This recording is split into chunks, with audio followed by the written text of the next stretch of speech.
Karibuni tena katika familia yetu ya maarifa ya neno ili tuweze kutafakari kwa pamoja.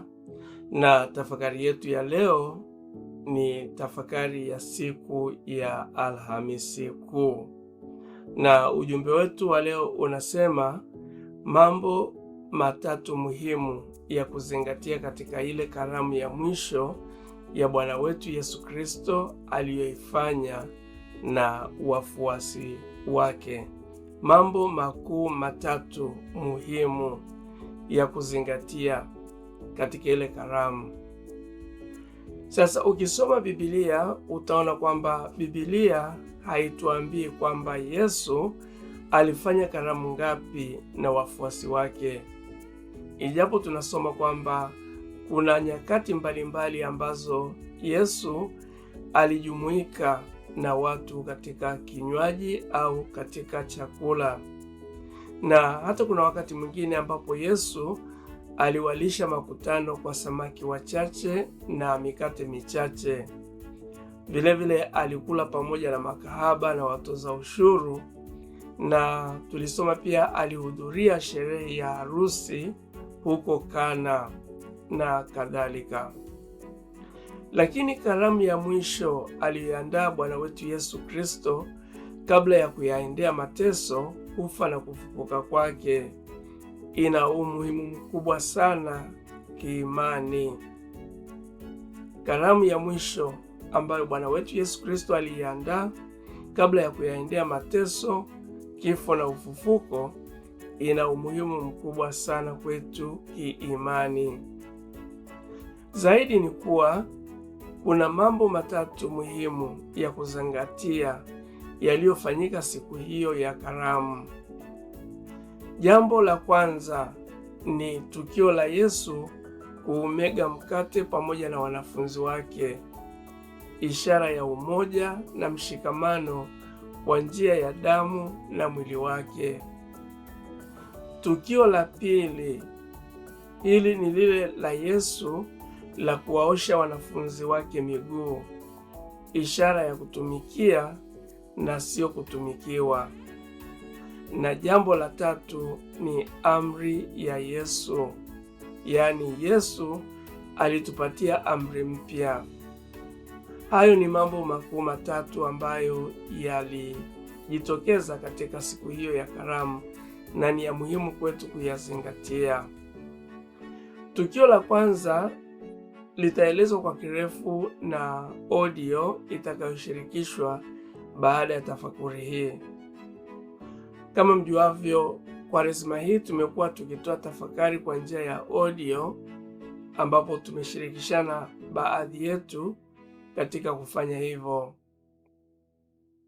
Sasa basi, tunasoma habari za Yesu kuwaosha wanafunzi wake miguu wakati wakiwa wameketi mezani wakila. Na hii tunaipata katika Yohana sura ya 13 mstari wa 3 mpaka ule wa 4. Tunaweza kujiuliza, kulikoni Yesu awaoshe wanafunzi wake miguu? Yesu alifanya hivyo kutufundisha.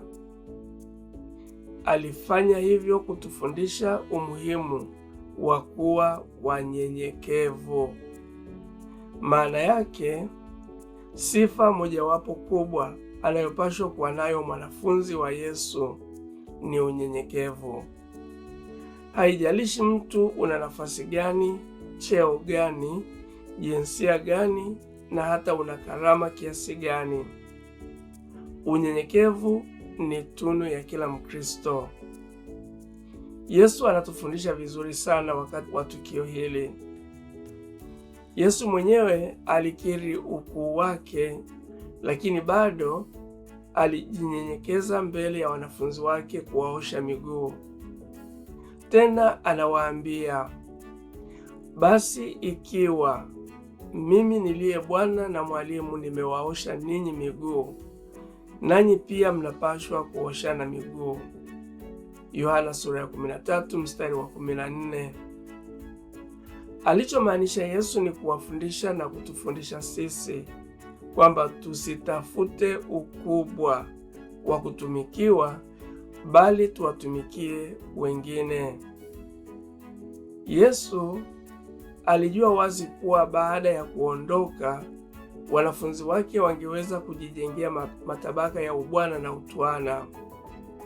Hilo lilikwisha kujitokeza pale walipoanza kubishana ni nani aliyekuwa mkubwa kati yao au nani angekuwa mkubwa. Na hilo tunalisoma katika Marko sura ya 9 mstari wa 33 mpaka wa 34 na Luka sura ya 22 mstari wa 24. Vilevile wana wa Zebedayo walikwisha kuonyesha nia ya kupewa nafasi katika ufalme wa Yesu, kama tunavyosoma katika Mathayo sura ya 20 mstari wa 20 mpaka ule wa 28. Jambo hili liliwaudhi wengine. Yesu anatufundisha kwa mifano na kwa matendo ili kutilia mkazo wa tunu hii ya unyenyekevu. Anasema, wafalme wa mataifa huwatawala watu kwa mabavu, nao huitwa wafadhili wa watu. Lakini isiwe hivyo kati yenu, bali yule aliye mkuu kati yenu ni lazima awe mdogo wa wote, na aliye kiongozi lazima awe kama mtumishi. Na hilo tunalisoma katika Luka sura ya 22 mstari wa 25 mpaka ule wa 26. Leo hii tunapofanya kumbukizi la karamu ya mwisho ya Bwana wetu Yesu Kristo, ni muhimu tukajitafakari na kuona kama tunaishi vile Yesu alivyotaka tuwe au tumejisahau. Tujihoji, je, tunatumikiwa au tunatumikia? Je, tunapenda kujikweza na kuonekana wa maana zaidi ya wengine? Je, tunajitenga au tunawatenga wengine wasio wa kundi letu? Je, tunadai kupigiwa magoti au kupewa utii kwa sababu ya vyeo na nafasi zetu?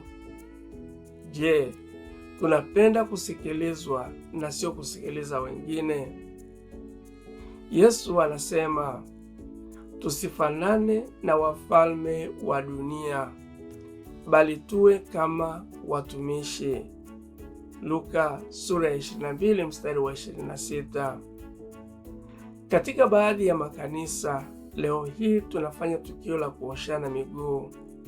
Ni desturi njema, lakini tusibakie tu katika kuoshana kwa maji na sabuni, bali tujikumbushe umuhimu wetu wa kutumikia wengine badala ya kutumikiwa. Nafasi na karama tulizojaliwa sio kwa ajili ya kujinufaisha wenyewe, bali ni sisi kuzitumia kwa kuwatumikia wengine. Waraka wa Petro unasema kila mmoja anapaswa kutumia kipaji alichojaliwa na Mungu kwa faida ya wengine kama wakili mwema wa zawadi mbalimbali za Mungu. Petro wa kwanza sura ya 4 mstari wa 10. Sasa basi, kuhusu amri ya Yesu ni kuwa Yesu alisema, amri mpya nawapa, mpendane kama vile nilivyowapenda ninyi, nanyi mpendane vivyo hivyo. Yohana sura ya 13 mstari wa 34. Tena Yesu alikwisha kusema, mkinipenda mtazishika amri zangu. Yohana sura ya 14 mstari wa 15. Maana yake hatumpendi ikiwa kama hatuzishiki amri zake. Amri zake ni zipi? Amri za Yesu ni hizi: kumpenda Mungu kwa moyo wote, nguvu zote na akili zote, na kumpenda jirani kama nafsi yako, kama tunavyosoma katika Marko sura ya 12 mstari wa 30 mpaka wa 31. Kumbe kumpenda Yesu ni kushika amri zake. Hebu tujaribu kutafakari, tunawapenda wengine?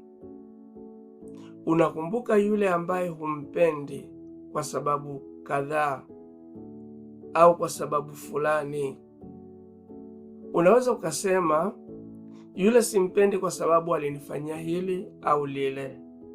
Lakini Yesu anakuambia, lakini mimi nawaambieni, wapendeni maadui zenu na kuwaombea wale wanaowadhulumu ninyi.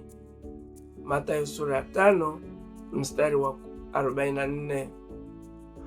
Kumpenda mtu ni kumjali, kumwonea huruma, kutokuwa na nia ya kumharibia, kutokumuumiza, kutokumsengenya, usimsemee mabaya, usimwombee apate mabaya, usimwonee husuda, usifurahie matatizo yake, usimshutumu, usimshuhudie uongo, usimnyime haki yake, usimdharau, usimnyanyase na mambo kama hayo.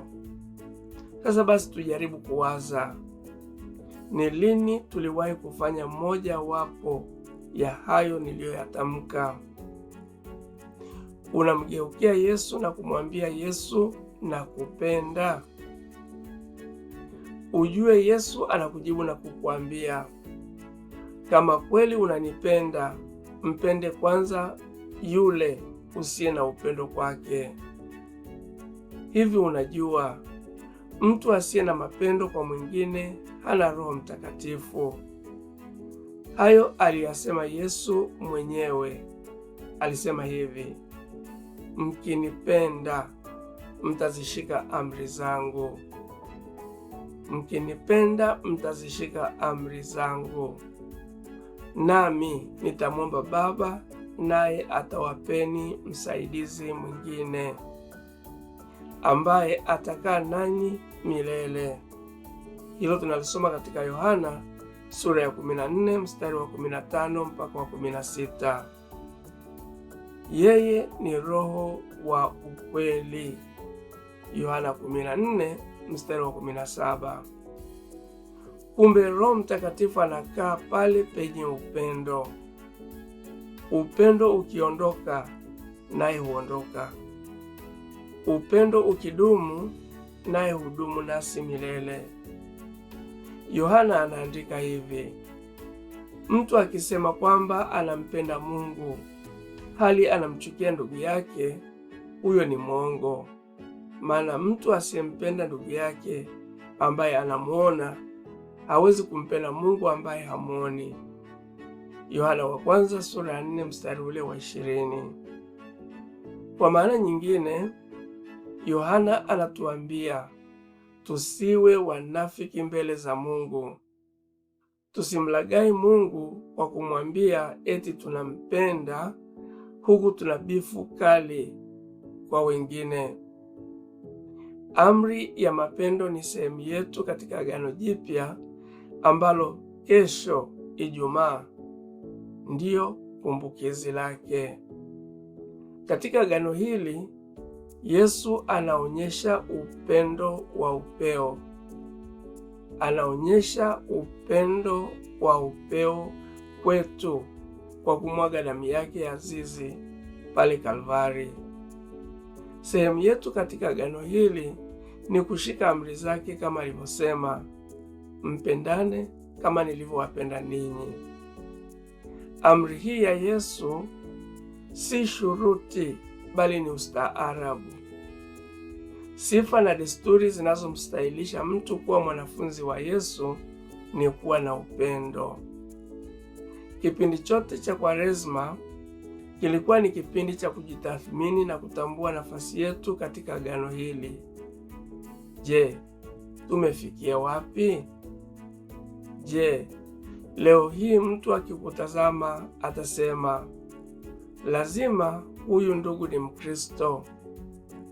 Au atasema, mbona huyu ni mnafiki, ni mkorofi, ni mbahili, ni msengenyaji, ana madharau, ni mwongo, ana wivu, ni mwonevu, hana ukaribu, si mtu rafiki, ni mbinafsi, anajiinua sana, anataka kunyenyekewa, anadai utii kwa nguvu, ni mtu katili, ana majivuno na ana maringo, ni mnafiki.